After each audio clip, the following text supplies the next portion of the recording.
Hey guys, what's up? In this video, I'm gonna show you how to set fingerprint in Galaxy A06 device.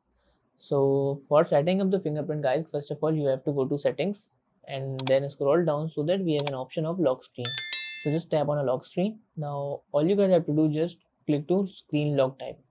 So as you guys see that we have option of fingerprint, just enable the option of fingerprint guys, click continue, next, and first of all you have to set up the password. So I am selecting the pattern. Just set the pattern first and then set up the fingerprint. Okay, now just place your finger at your sensor like this, and this is how we can set up the fingerprint.